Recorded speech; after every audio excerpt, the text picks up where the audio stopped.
اعوذ باللہ من الشیطان الرجیم بسم اللہ الرحمن الرحیم اللہم صلی علی محمد وعلی آل محمد. ڈیئر اسٹوڈنٹس اینڈ فرینڈز، السلام علیکم. ہمارے کالج میں جو آج کل مائکرو پروسیسر کی کلاسز چل رہی ہیں، اس میں جو تھوڑا بہت میموری میں بچوں کو پرابلم ہو رہا تھا سمجھنے میں آج اس کو انشاءاللہ ڈیٹیل میں سمجھانے کی کوشش کروں گا. بیٹا، میموری کا لفظی مطلب ہوتا ہے یادداشت، جیسے ہم کسی چیز کو اپنے ذہن میں محفوظ رکھتے ہیں. ڈیجیٹل الیکٹرانکس میں میموری سے مراد کسی الیکٹرانک ڈیوائس، مثلا ڈیجیٹل واچز، کیلکولیٹر اور کمپیوٹر کی بائنری ڈیٹا یا انفارمیشن کو اسٹور کرنے یا محفوظ کرنے کی صلاحیت کو میموری کہتے ہیں. کسی ڈیجیٹل سسٹم میں انفارمیشن کو اسٹور کرنے کی صلاحیت اس کی ایک اہم ضرورت ہوتی ہے، اور ڈیٹا کو اسٹور کرنے کے لیے جو مخصوص سرکٹ یا سسٹم ڈیزائن کیے جاتے ہیں انہیں میموری سے تعبیر کیا جاتا ہے. بس اس کو آسانی کے لیے یہی سمجھ لیں کہ کسی ڈیجیٹل سسٹم یا سرکٹ ڈیوائس، مثلا کمپیوٹر کے کم عرصے کے لیے یا طویل عرصے کے لیے بائنری ڈیٹا آپ سمجھتے ہیں 0-1 کی فارم میں جو ڈیٹا ہوتا ہے، بیٹ بائٹ نیبل آپ سمجھتے ہیں، کو اسٹور کرنے کی صلاحیت یا ایبلٹی اس کی میموری کہلاتی ہے. اور ایسی صلاحیت والی ڈیوائس یا سرکٹ میموری یونٹ یا میموری ایلیمنٹ کہلاتا ہے. ایک ڈیجیٹل کمپیوٹر کا سب سے بنیادی کام انفارمیشن کو اسٹور کرنا ہوتا ہے، اور ڈیجیٹل کمپیوٹر میں موجود میموری یونٹس اسٹوریج فنکشن یا ڈیٹا کو اسٹور کرنے کا کام سر انجام دیتے ہیں. میموری کسی کمپیوٹر کا سب سے زیادہ ایکٹیو پارٹ ہوتا ہے، جو نہ صرف پروگرام اور ڈیٹا کو اسٹور کرتا ہے بلکہ ڈیٹا کو پروسیس بھی کرتا ہے. ایسا عمل جس میں ڈیٹا کو کلیکٹ یا موصول کرنے کے ساتھ ساتھ اسے انفارمیشن میں تبدیل کیا جاتا ہو، ڈیٹا پروسیسنگ کہلاتا ہے. دوبارہ سن لیجئے، اور ہو سکے تو اسی ڈیفینیشن کو اپنے پاس نوٹ بھی کر لیجئے. ایک ایسا عمل جس میں ڈیٹا کو کلیکٹ کیا جاتا ہے، موصول کیا جاتا ہے، اور اس کے ساتھ ساتھ اسے انفارمیشن میں تبدیل کیا جاتا ہے، ڈیٹا پروسیسنگ کہلاتا ہے. اچھا، دوسرے الفاظ میں ڈیٹا کو اکٹھا کرنا، اسٹور کرنا، اس کو کوئی کارروائی کرنا، پھر مطلوبہ مقام پر اس کو ٹرانسفر یا منتقل کر دینا، یہ بھی ڈیٹا پروسیسنگ آپ اس کو کہہ سکتے ہیں. اپنی سادہ صورت میں جو آپ کی میموری ہے اسے آپریشن میموری، انر میموری یا ایگزیلری میموری میں تقسیم کیا جاتا ہے. اب اس کی ڈیفینیشن میں بتانے کی کوشش کرتا ہوں، جو تھوڑی بہت آپ کو سمجھ میں آئے گی، تھوڑی سی سمجھ میں نہیں آئے گی. آپریشن میموری سب سے تیز رفتار میموری ہوتی ہے، کیونکہ اس میں اسٹور شدہ میموری فی بٹ کے لحاظ سے اسٹور کی جاتی ہے، اس لیے اس میں زیادہ میموری کو ہم سیو نہیں کر سکتے.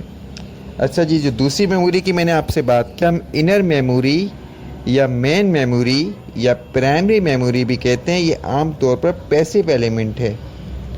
اس میموری کو اسٹور شدہ فی بٹ پر اسٹور بٹ کے حوالے سے درمیانی یا مناسب ہوتی ہے. ممکنہ حد تک اس کی رفتار بھی زیادہ ہوتی ہے. عام طور میں کمپیوٹر میں اضافی یا سیکنڈری میموری کو استعمال کی جاتی ہے. اس میموری کے استعمال کی خصوصیت یہ ہوتی ہے کہ اس میں اسٹورڈ انفارمیشن کی فی بٹ قیمت کم ہو کر آپریشن میموری اور انر میموری کی نسبت اس کا ایکسس ٹائم ہائی ہوتا ہے. ایکسس ٹائم کیا ہوتا ہے بھائی، یہ بھی سمجھ لیجئے. آپ نے کوئی ڈیٹا میموری کے اندر ڈالا، وہ ایک خاص ایڈریس پہ جا کے سیو ہو گیا. ایڈریس کرنے کے بعد میموری کے کنٹینٹ کو ریڈ کرنے کے لیے درکار جو ٹائم ہوتا ہے، یعنی کہ کتنی دیر میں وہ اس کو ڈیٹا کو ریڈ کر رہی ہے. آپ نے کلک کیا ماؤس سے، کتنی دیر میں وہ ڈیٹا کو کلک کر رہی ہے کہ کہاں موجود ہے، کیا کیا اس کو موجود ہے، کیسے اس کو مجھے رن کرنا ہے. یہ جو آپ کی صلاحیت ہے اس کی، یہ کہلاتی ہے ایکسس ٹائم. چلیں اس کو تھوڑا اور ڈیٹیل میں پڑھ لیتے ہیں. اچھا جی، میموری کی اقسام سمجھ لیجئے آپ. ویسے تو یہ تھوڑا ٹاپک لمبا ہو جائے گا، لیکن چلیں. ڈیجیٹل سرکٹ میں ڈیٹا کو اسٹور کرنے کے لیے 2 اقسام کی میموریز استعمال کی جاتی ہیں.